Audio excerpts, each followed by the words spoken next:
Good afternoon. I want to welcome in our viewers here on our 23ABC Facebook page as well. Joining us on turn23.com. We're welcoming in Bakersfield Congressman and House Minority Leader Kevin McCarthy on a very busy week, another week of news in Washington. Congressman, thanks so much for being here with us. I want to get right to the latest on the impeachment inquiry. This past week, several officials close to the matter, close to that phone call, hearing the phone call, the transcript with the president and the Ukrainian president as well, including the ambassador to Ukraine, testifying about the call. Of course, we talk about quid pro quo, whether the president withheld aid to Ukraine in exchange for an investigation into his domestic political rivals. Do you think it's appropriate what happened on that phone call and the request for aid in a foreign country with the president's rival in 2020? Well, thank you for the question. But one thing you have to find is we don't have to worry about the whistleblower said. The whistleblower was not even on the phone call. What we now is we all have the transcript, so we know exactly what happened on this phone call. On the phone call, the president did nothing wrong. What the president requested was what happens every single day in America. There is an open case to investigate what happened with the Russian incident in 2016. Why did we have to take America through that for the last 2 years, that nightmare? Asking another country to work that. It was nothing about a future rivalry or anything else. It's about what already transpired, an open case from the Attorney General. There's nothing on that call that's impeachable. And if you look, if the Democrats would open up these hearings to the public, something that no other Congress has done before, they're treating this president different than we treated in the past. This is the first time in American history that we've ever moved for impeachment to just be so partisan. You know, when Congress voted for impeachment with Bill Clinton, 31 Democrats joined on. The only bipartisan vote in the last week was to not go forward because Democrats joined with Republicans. If you talk about what Nancy Pelosi, the Speaker of the House, said just in March, impeachment is so divisive to a nation, it has to be overwhelming, compelling, and bipartisan to ever move forward. Well, there's nothing on the call that's impeachable. If you look, that phone call was July 25th. The money was released on September 11th. The Ukrainians never even knew the money was being held up until August 29th. And remember, this is taxpayers' money. You want to make sure the accountability, that there's not fraud involved in others. The money was released. What did the Ukrainians do to release the money? Nothing. That money was released 3 days after that report became public on September 11th. But again, to have a quid pro quo, one item has to do something for the other. Right. Nothing was done. So it's not impeachable. There is no crime. But what's happening here is Adam Schiff, who, remember, he is the individual that took us down this nightmare, that lied a number of years ago to say that he had proof beyond circumstantial. Then Mueller and all the attorneys and all the FBI investigated found nothing. Remember what Adam Schiff told us. He lied to the American public saying he did not know who this whistleblower was.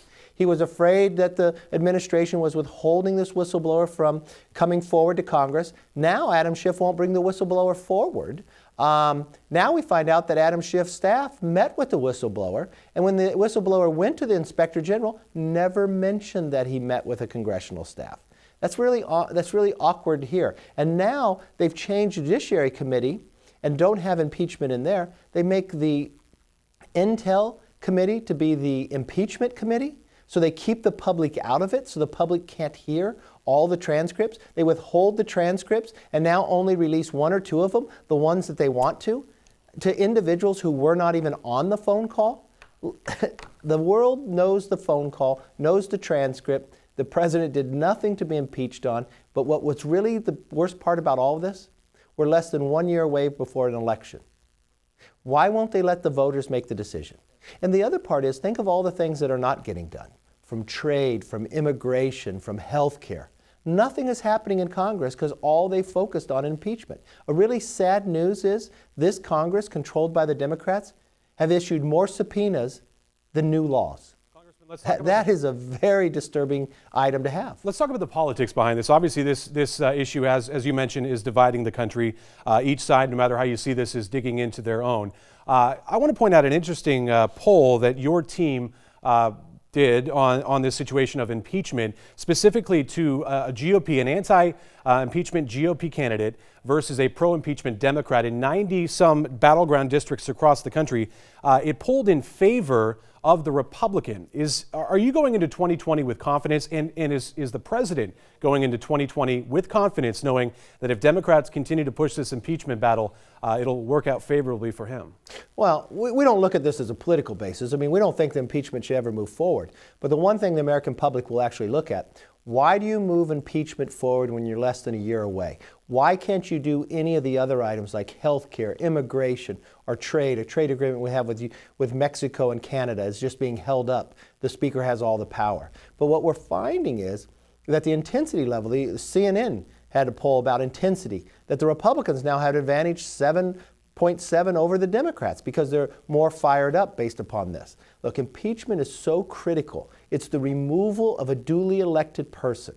It should not be put into some partisan basis. You know, Alexander Hamilton warned us about this.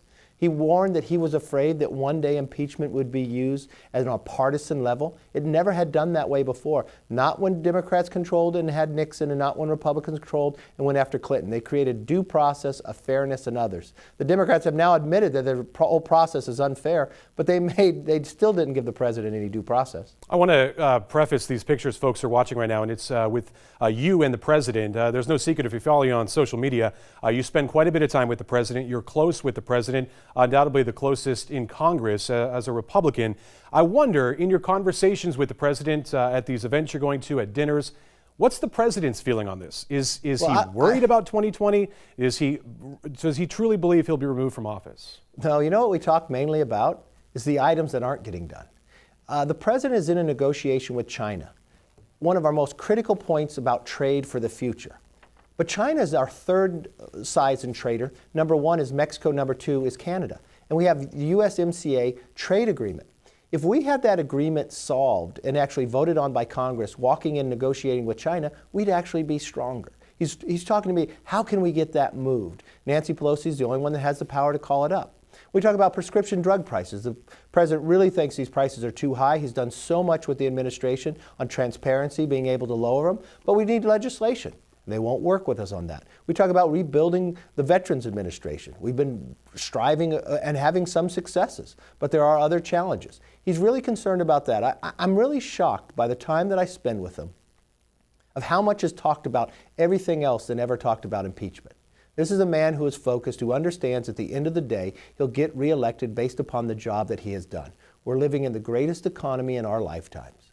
We've watched America get to be able to rebuild, unemployment lower. We see the military being rebuilt. There's a lot of successes that have happened, but unfortunately there's so much more we can do and do better than what's happening in Congress today. All right, we'll leave the impeachment there. While I still have you, I want to ask you, and just today, you had another meeting on the homeless crisis here in Kern County. You had spearheaded an effort earlier this year to get all the major stakeholders here in home, from political leaders to nonprofit leaders to the federal government even, to meet here in Kern County. Are you pleased with the progress and the developments in the city's shelter, the county shelter? Are you pleased with that, and what more needs to be done?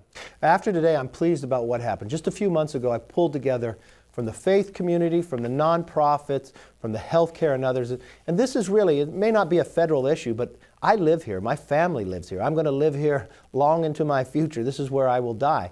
From my perspective is, homelessness is the #1 issue in California. There's a lot of reasons why we have it, a lot of Democratic policies that created this, but we can't sit back and ignore it. We've got to do something about it. Pulling all these entities together and making sure the city and the county work well together. The progress that we had made in such a short amount of time, because you have to have a shelter to be able to have a place for these individuals to go. Because of court cases, to be able to get people off the streets and give them the treatment they need, you got to have beds and others for them.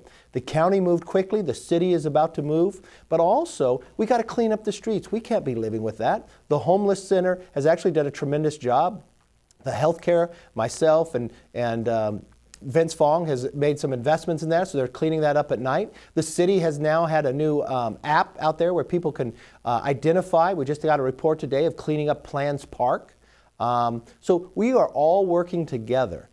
We got a long way to go, but I brought in the mayor of San Diego, because San Diego is the only major city that had a decrease in homelessness by the way they treated their homeless. And this is a thing that everybody in the community could get involved with. We're going to have a program shortly coming up that once a year we go out and count individuals out there. If those in the community that want to do something about homelessness, join with us. Let's make sure Bakersfield does not become LA, San Francisco. They're getting medieval diseases to come back in LA by the way they treat the homelessness. We're going to show that we can do it better, that we can get people off the streets, get their treatment, and make sure the quality of life here continues to improve and not have a situation that San Francisco and Los Angeles has. Congressman, before I let you go, I'd be curious, as you make your way back into the district, you spend time in D.C., back here in Bakersfield as well. How's your commute going? We are in the midst of some of the record-breaking number of construction projects around Kern County. Are you pleased with what's going on, or do you share in the frustration with so many people right now of all this work? The one thing I would say, I've always strived to make tomorrow better than today.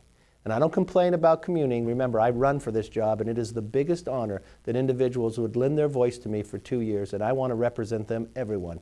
Even if we disagree, I want to make sure you have an answer, I want to listen to you, and I want to fight for you. So I'll never complain about the commute, and also if you're getting a little construction, remember, that means tomorrow is going to be better than today. We'll leave it there, and hopefully no frustrated drivers in the waiting in the traffic if they're watching this.